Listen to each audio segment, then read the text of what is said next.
Beri kemuliaan yang paling meriah buat Tuhan Yesus. Haleluya. Silakan duduk Bapak Ibu Saudara sekalian. Shalom. Halo, shalom. Apa kabar? Luar biasa. Tahun ini tahun apa? The year of new birth. Ya. Tahun kelahiran baru. Apa yang nggak pernah kita pikirkan, apa yang nggak pernah kita dengar sebelumnya, apa yang nggak pernah timbul dalam hati kita, Tuhan akan siapkan itu semua buat kita. Amin. Tapi satu hal yang saya dapat yang kita dapatkan, bahwa tahun ini GBI Renewal harus menjadi gereja yang dewasa. The year of maturity, dewasa. Hanya orang dewasa yang sanggup diberikan kepercayaan.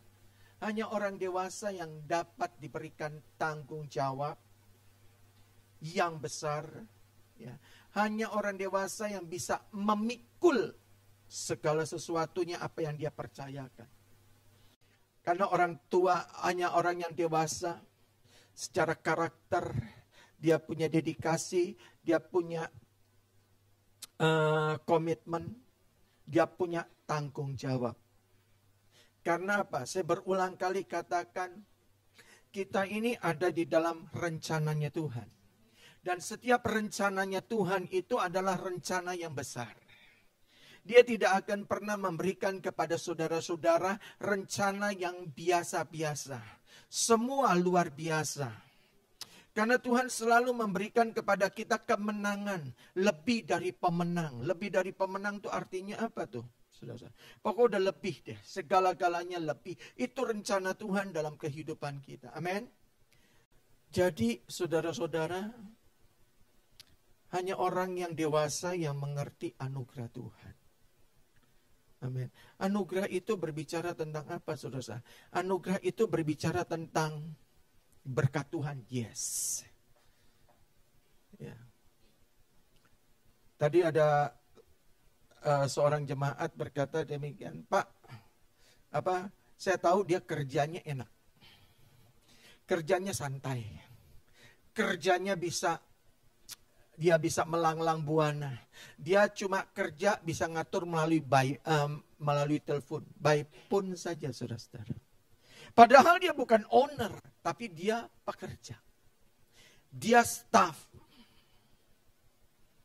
Saudara-saudara, dia mewakili perusahaannya. Tapi saya bilang, kamu enak kerjanya apa? Kerjanya itu santai. Ya. Saya katakan, ya itu berkat Tuhan, Pak, dia bilang. Saya katakan bukan berkat, itu anugerah. Amin. Anugerah, kenapa?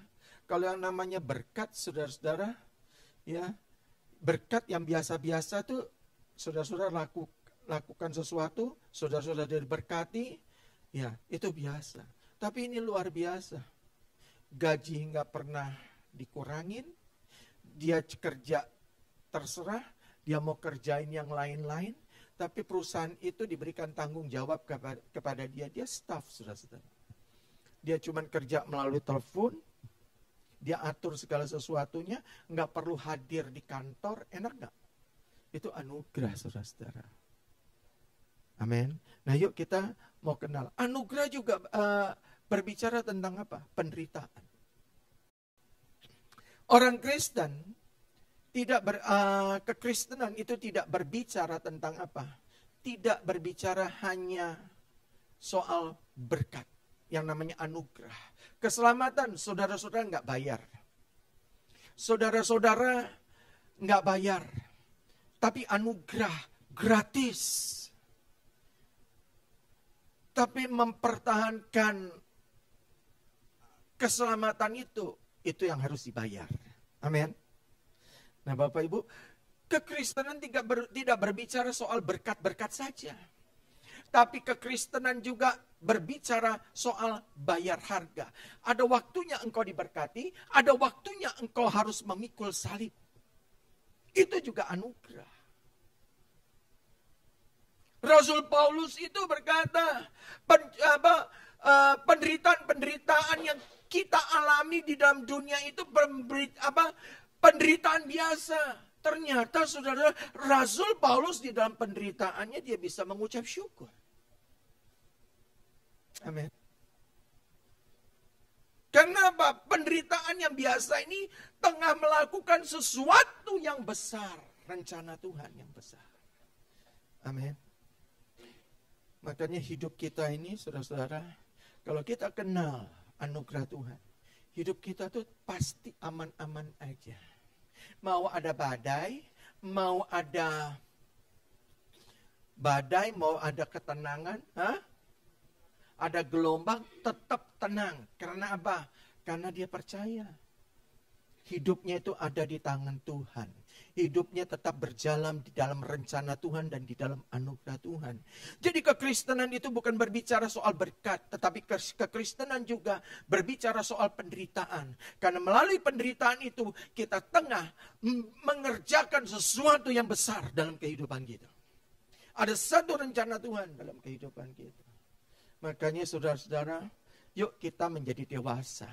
Ketika kita dewasa, kita mengerti kehendak Tuhan. Waktu kita dewasa, kita mudah untuk dituntun oleh Tuhan. Kita ngerti arahnya. Amin, Bapak Ibu Saudara sekalian. Nah,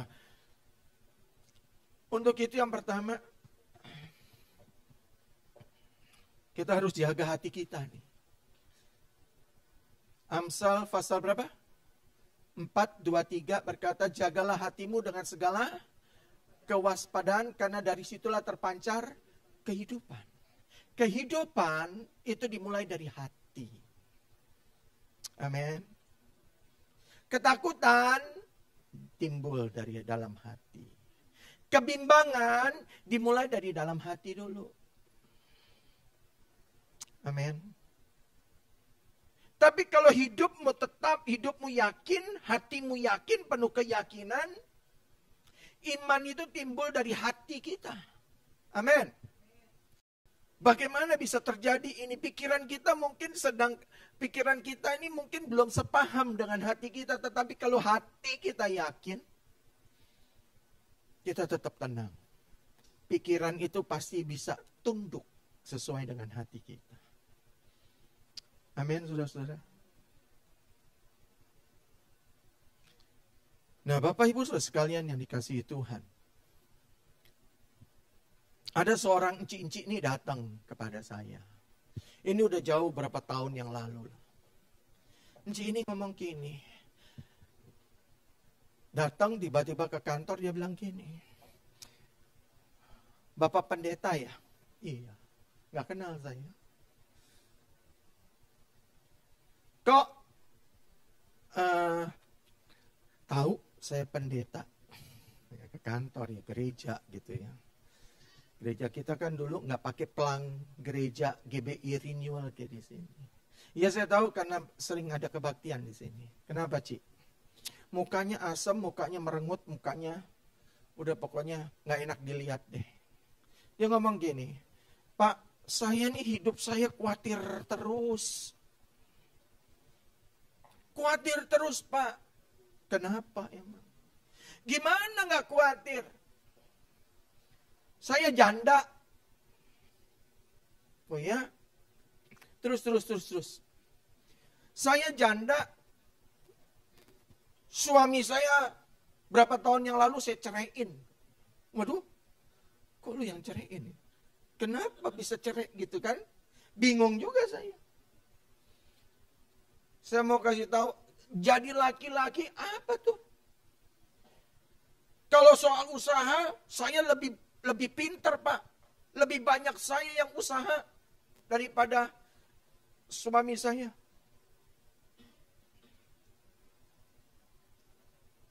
Nggak malu ya katanya kayak gitu. Wah, ini saya udah mulai mikir. Ini ujung-ujungnya duit.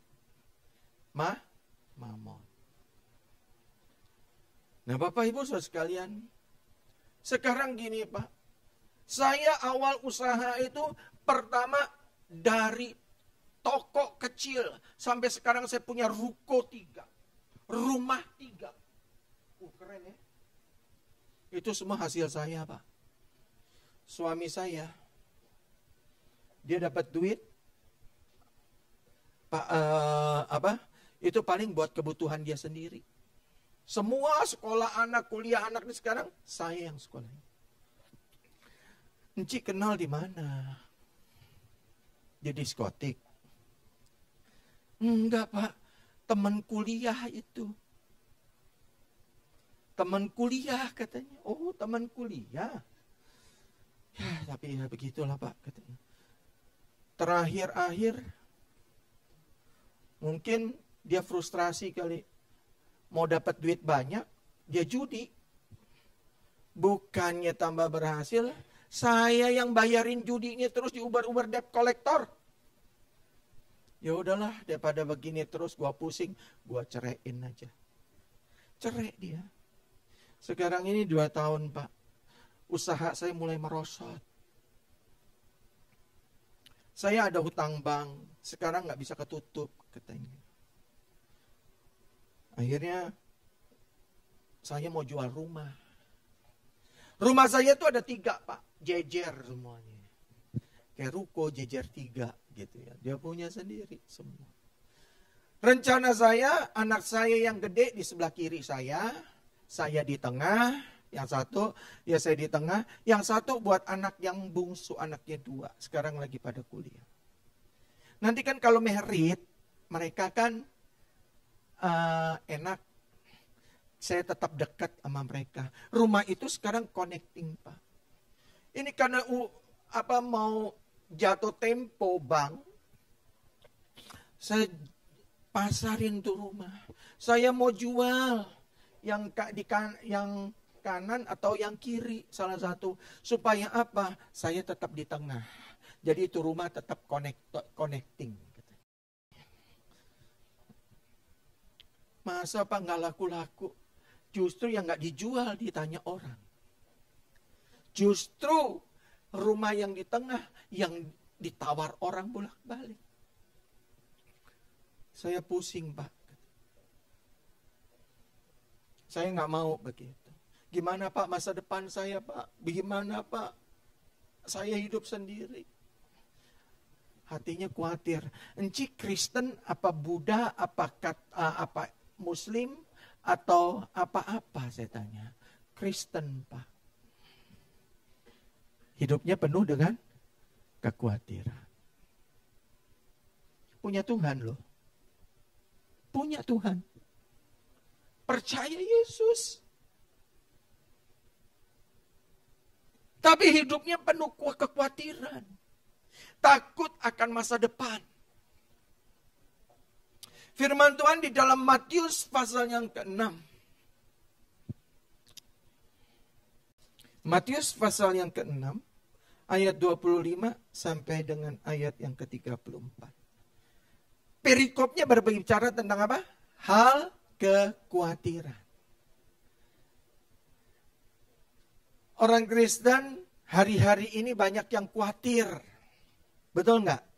Siapa di sini yang nggak khawatir hidupnya? Angkat tangan.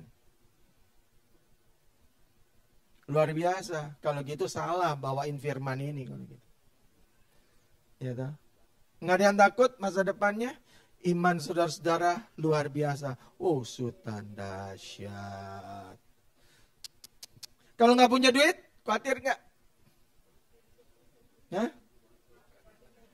Khawatir. Khawatir dikit. Saudara-saudara, kalau seenggak-enggaknya punya duit, saudara-saudara masih punya mobil. Kayak Enci ini saya bilang, ya tutupin lah. Kalau ada yang mau di tengah, ya udah jual.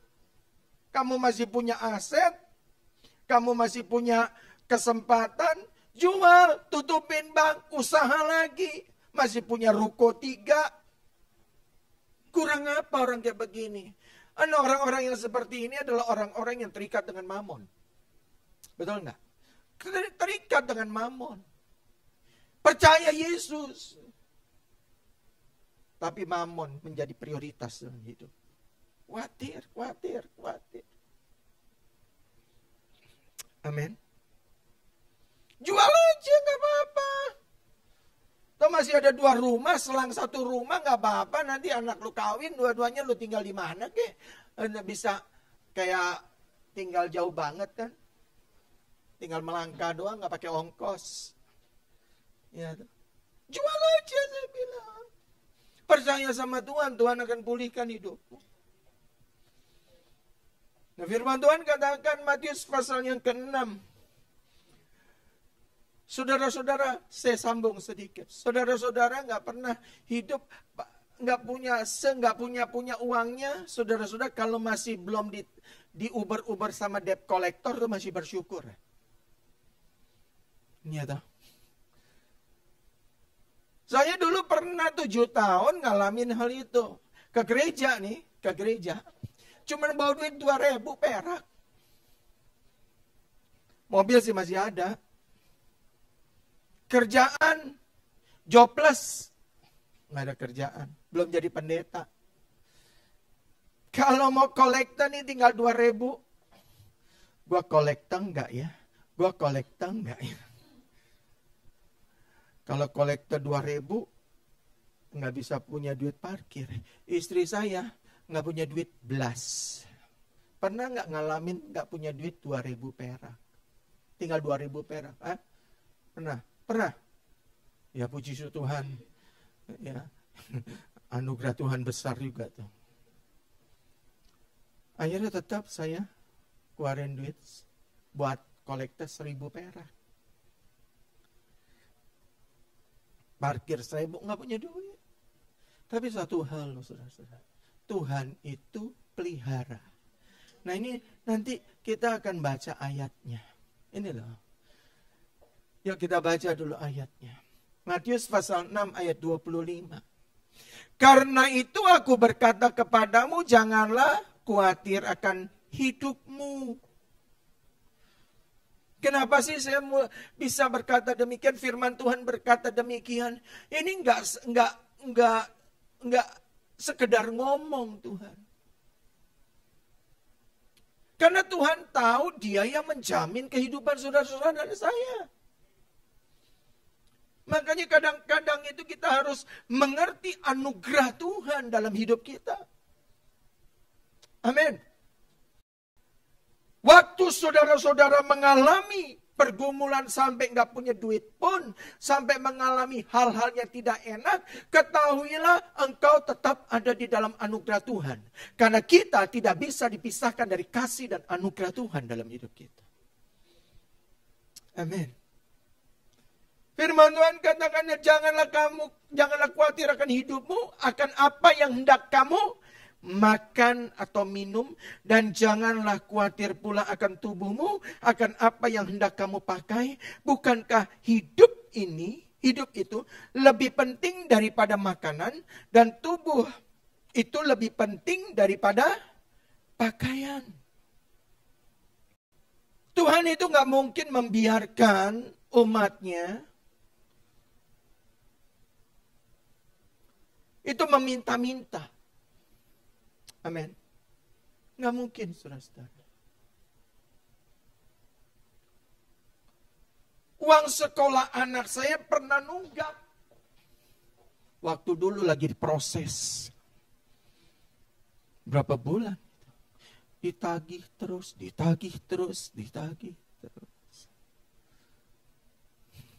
Tuhan.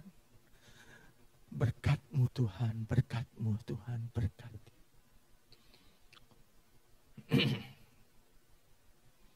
Istri saya tuh, boleh saya bilang, saya bukan muji dia. Dia punya iman yang kuat. Luar biasa. Dia yang meneguhkan saya full time. Gue siap jadi istri hamba Tuhan. Makan gak makan, satu hal yang dia bilang. Tuhan tidak akan pernah membiarkan kita terlantar. Wow. Benar saudara. Makanya setiap doa dia kalau dalam keadaan doa lagi sedang urgent gitu. Terdesak. Doa dia tuh dia keluarkan dari dalam hati. Itu luar biasa. Tuhan segera menjawab. Berapa kali itu dibuktikan. Nanti biarkan sewaktu-waktu dia mau bersaksi, silahkan bersaksi sendiri. Karena dia selalu berkata sama saya, aku kalau tidak digerakkan oleh Tuhan, tidak mau. Keren nggak? Profetik sekali kan? Ya kan? Banyak kesaksiannya dia. Tapi puji Tuhan, lagi kepepet-pepetnya, Tuhan tuh tunggu waktu yang terbaik. Dia turun tangan. Tiba-tiba lagi habis selesai khotbah. Nggak kenal jemaat, nggak apa. Dia bilang gini, Pak Hadi, saya mau ngomong. Saya pikir mau gimana sih ya? Pak, saya waktu Bapak khotbah, saya nggak saksikan tentang kesusahan saya loh. Saya nggak menyaksikan bahwa anak saya tunggak waktu sekolahnya. Tiba-tiba dia bilang apa? Saya digerakkan Tuhan, Pak, untuk memberkati Bapak. Berapa tuh nilainya waktu itu? Udah lama tuh ya. Pokoknya ini dia kasih cek buat Bapak. Terima ya Pak, jangan ditolak, nggak kenal loh.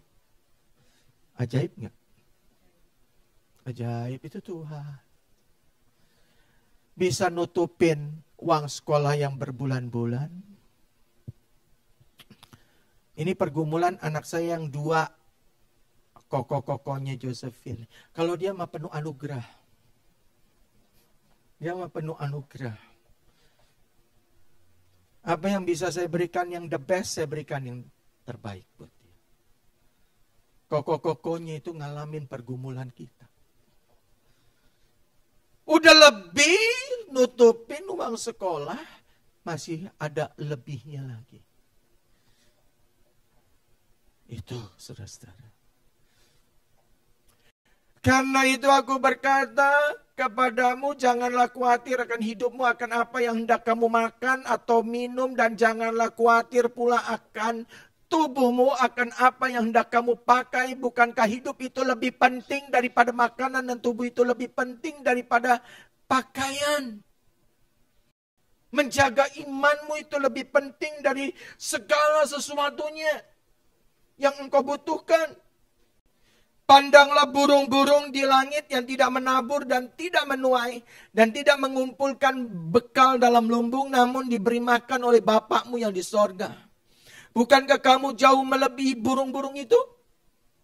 Siapakah di antara kamu yang karena kekhawatirannya dapat menambahkan sehasta saja pada jalan hidupnya? Dan mengapa kamu khawatir akan pakaian? Perhatikanlah bunga bakung di ladang yang tumbuh tanpa bekerja dan tanpa memintal. Namun aku berkata kepadamu, Salomo dalam segala kemegahannya pun tidak berpakaian seindah salah satu dari bunga itu. Jadi jika demikian Allah mendandani rumput di ladang yang hari ini ada dan besok dibuang ke dalam api, tidakkah ia akan terlebih lagi mendandani kamu, hai orang yang kurang percaya. Jadi kalau saudara-saudara ada timbul rasa kekhawatiran, saya mau katakan itu tandanya imanmu mulai goyah.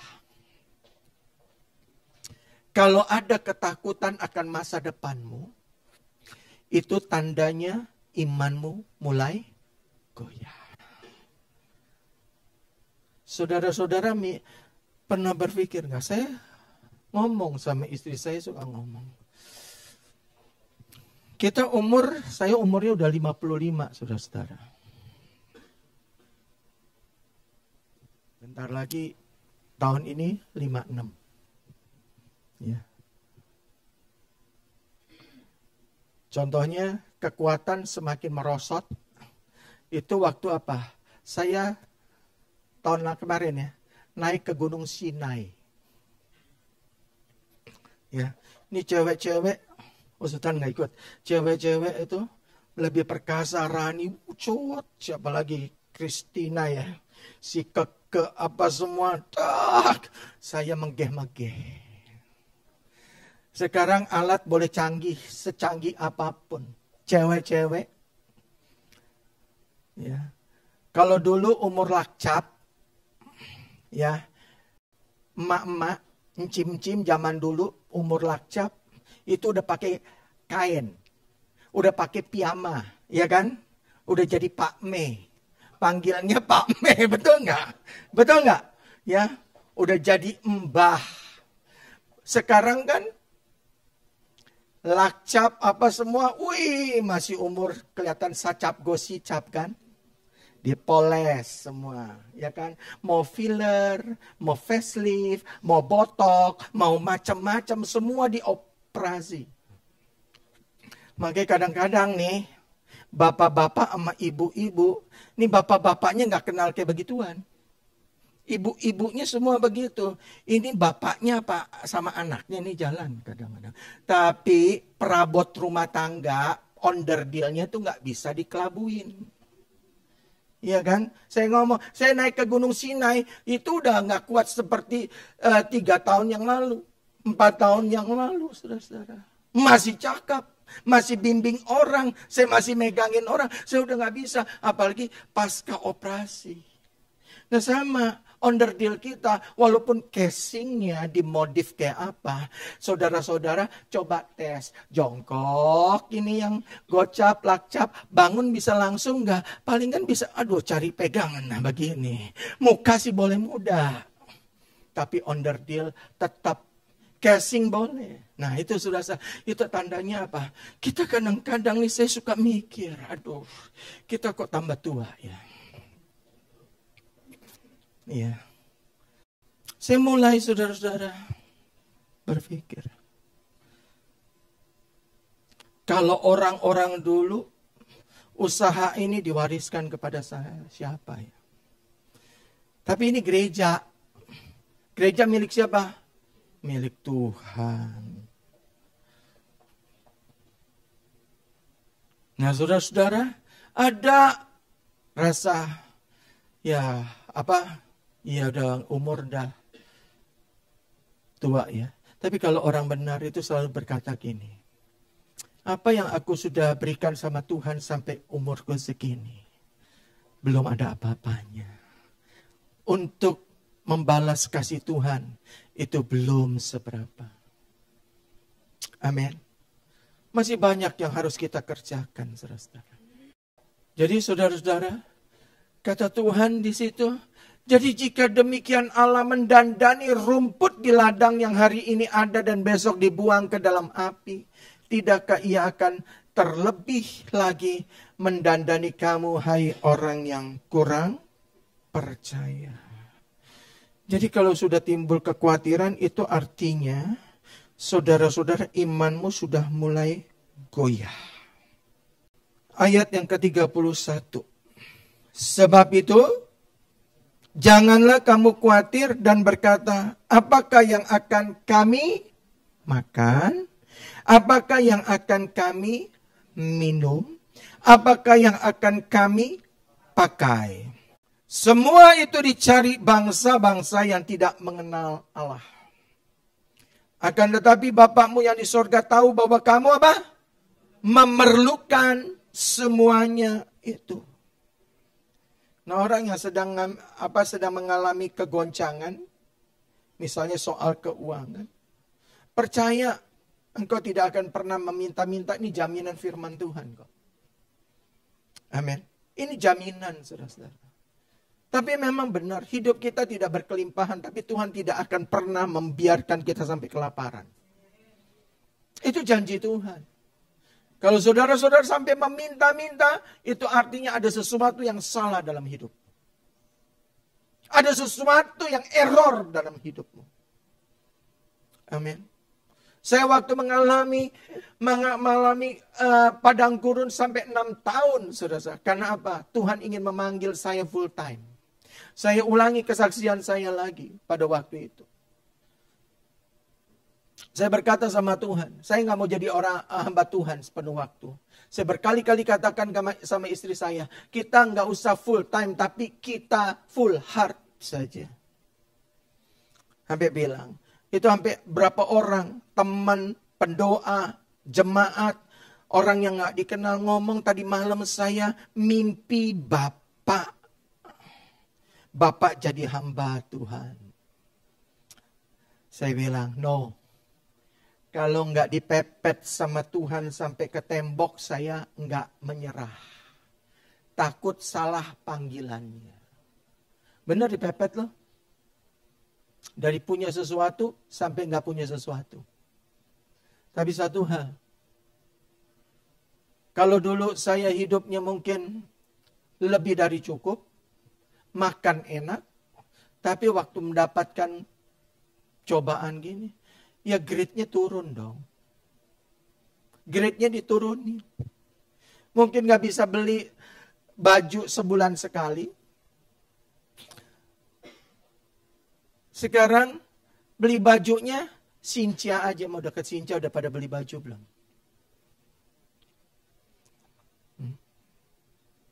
Itu grade-nya turun.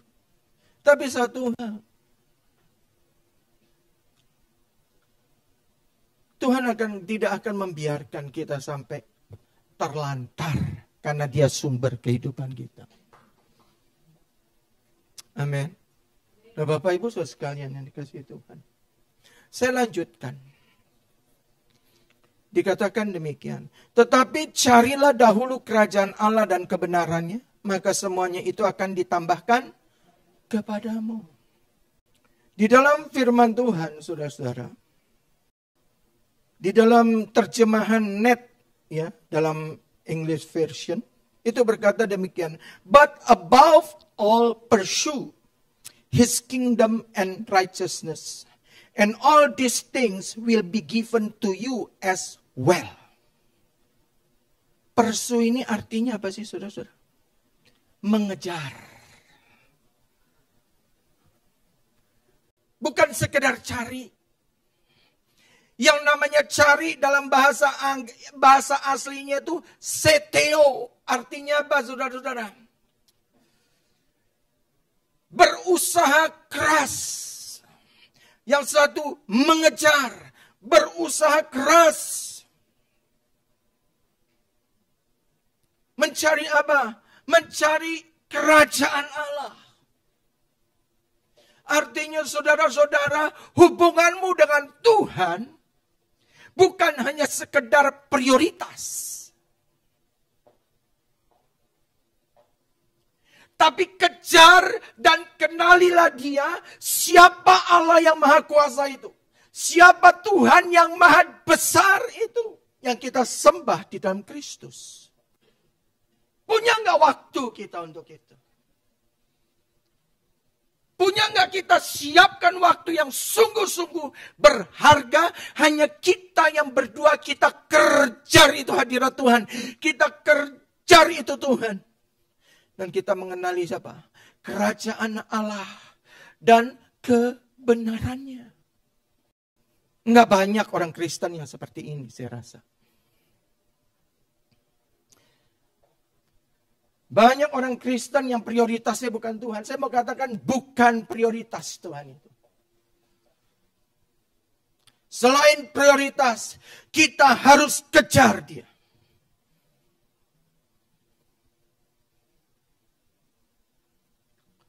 Kita berusaha dekat terus, pepetin Tuhan itu. Mepet Tuhan. Kalau saudara-saudara mau kenal sama Jokowi, ya, biasa dia suka selfie sama masyarakat. Itu cuma sekedar selfie. Tapi dari selfie, saudara-saudara kejar, cari bagaimana caranya bisa berjumpa dengan Jokowi dengan 4 mata. Bisa berbicara dengan enak. Bisa berbicara heart to heart. Bisa mengenal dia lebih dekat. Bisa mengenal pribadi dia. Itu yang namanya pursue. Itu yang namanya mengejar. Itu yang namanya strive after. Berusaha keras. Itu saudara-saudara.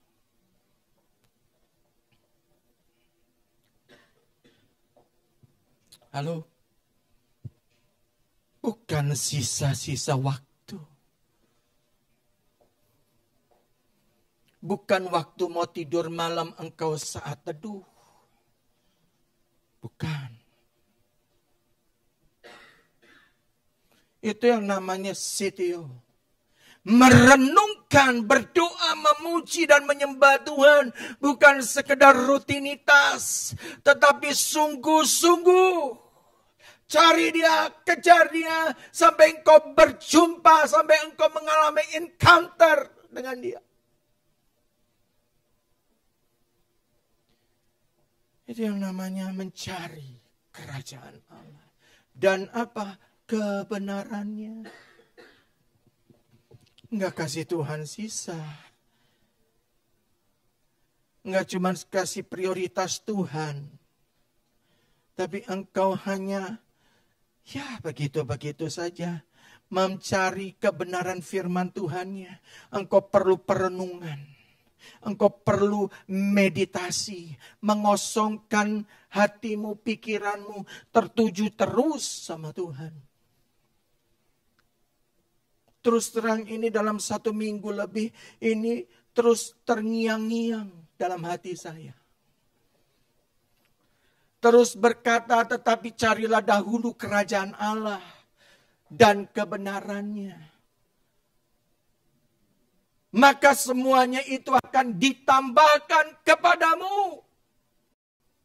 Maka semua itu tidak berbicara soal berkat. Semua itu bukan berbicara soal kesembuhan saja. Berbicara semua itu adalah berkat di dalam semua aspek kehidupan kita, aspek rumah tangga kita, aspek hubungan kita dengan istri kita, dengan anak-anak kita akan mengalami satu pemulihan. Amin. Amin. Itu yang namanya semuanya akan ditambahkan. Sehingga saudara-saudara kaya akan anugerah Tuhan.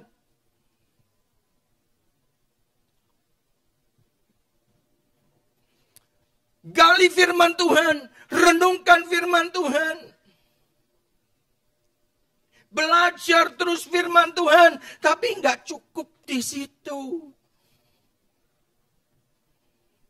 Banyak orang saat teduh baca firman, renungkan firman, stop sampai di situ. Itu enggak lebih saudara-saudara, firman Tuhan itu hanya sebagai ilmu pengetahuan. Engkau mengerti firman Tuhan. Tapi engkau tidak pernah mengalami satu perubahan, satu pembaharuan, baik dalam pikiranmu, baik dalam perkataanmu. Kebenaran itu bukan hanya stop sampai di situ. Benar, iman timbul dari pendengaran atau baca akan firman Tuhan. Iman timbul. Tapi iman itu tidak akan memberikan faedah kalau kebenaran itu tidak kita praktekkan dalam hidup kita. Halo?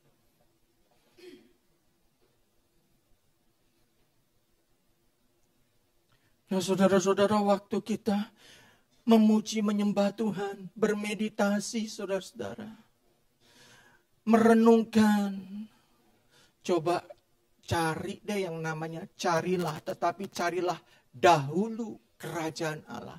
Terus berkata, cari apa? Cari itu. Ternyata setiu, berusaha keras. Mencari kerajaan Allah.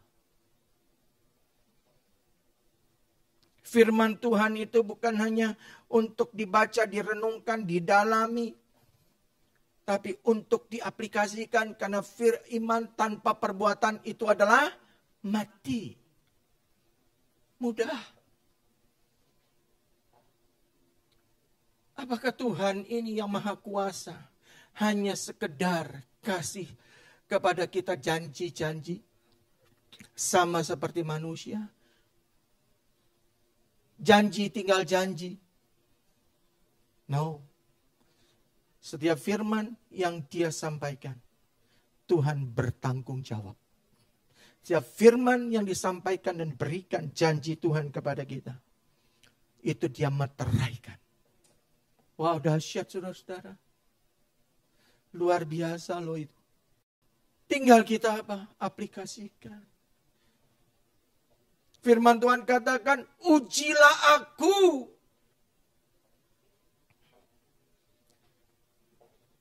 Jadi kebenaran itu bukan hanya untuk didengar, didengar, dibaca, direnungkan, tapi diaplikasikan. Karena apa? Waktu kita aplikasikan dalam kehidupan kita, artinya kita sedang menguji firman itu. Halo?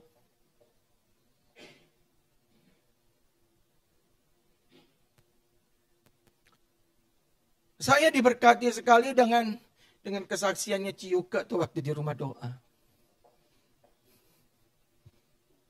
Tentang apa? Buah sulung. Ya. Tahun 2018, ya kalau persepuluhan, saudara, kita buka Maliaki, pasal yang ketiga, ayat yang ke-10. Bawalah seluruh persembahan persepuluhan itu ke dalam rumah perbendaharaan. Supaya apa? Ada persediaan makanan di rumahku. Dan ujilah aku, firman Tuhan semesta alam. Apakah aku tidak membukakan bagimu tingkap-tingkap langit dan mencurahkan berkat kepadamu sampai berkelimpahan. Saudara-saudara, firman Tuhan katakan supaya ada persediaan makanan di rumahku dan ujilah. Uji. Setiap firman Tuhan yang Tuhan sampaikan, yang Tuhan janjikan, Tuhan berkata, uji aja.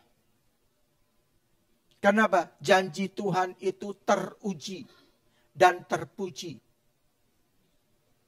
Sudah teruji seperti apa? Seperti emas. Haleluya. Kalau persepuluhan kata Ciyuke, udah saya lakukan. Tetapi yang satu tantangannya. Tahun 2018 kemarin. Dia ditantang dalam hatinya. Untuk apa saudara? Untuk membawa persembahan buah sulung. Matang loh. Waduh, kalau persembahan buah sulung nih berat banget nih. Hasil bulan Februari 2018 itu dikasihkan. Hah? Januari. Ya. Januari. Di bawahnya Februari, saudara-saudara. Hasil semua loh, bukan persepuluhan. Tapi saudara-saudara, ya dah, kalau Tuhan sudah gerakan, ujilah aku. Diberikan semua. Dan apa yang terjadi? Dia mengalami pelipat gandaan 200%.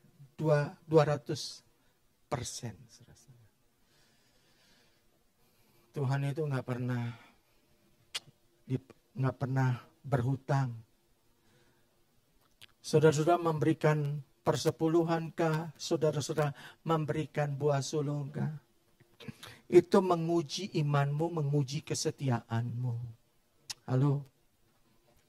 Ini dia mau melangkah lagi. Tahun ini bulan ini. Persembahan sulung lagi. Dia bilang, apa? Dagangannya tambah rame bulan Januari. Januari rame banget katanya. Cilakanya rame banget lagi Januari.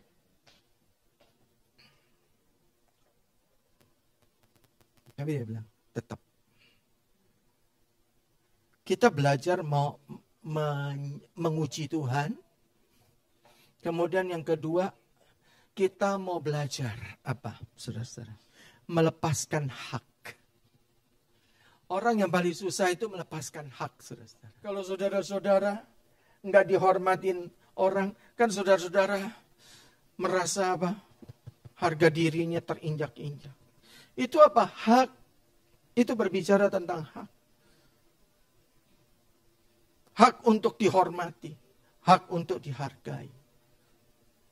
Kalau saudara-saudara bisa lulus ini, itu artinya apa? Engkau hidup dalam anugerahnya Tuhan. Itu anugerahnya Tuhan. Karena apa? Engkau bisa belajar untuk memikul salib Kristus dalam hidup. Amin. Makanya dikatakan, saudara-saudara, kembali Matius 6 ayat 33. Segala sesuatunya akan ditambahkan kepada. Karena apa? Setiap firman Tuhan yang Tuhan janjikan dalam hidup kita, itu pasti akan digenapi. Amin. Siap tahun ini? Yuk uji Tuhan. Boleh nggak Tuhan diuji? Boleh. Ya kan? Uji firman-Nya. Uji asal kita menguji Tuhan, Tuhan akan lakukan bagiannya. Tapi bagian kita taati, lakukan. Di situ baru kita lihat, yes, Tuhan kita tuh dalam Kristus tuh memang Tuhan yang hidup, Tuhan yang ajaib, Tuhan yang dahsyat. Amin. Mari kita bangkit berdiri.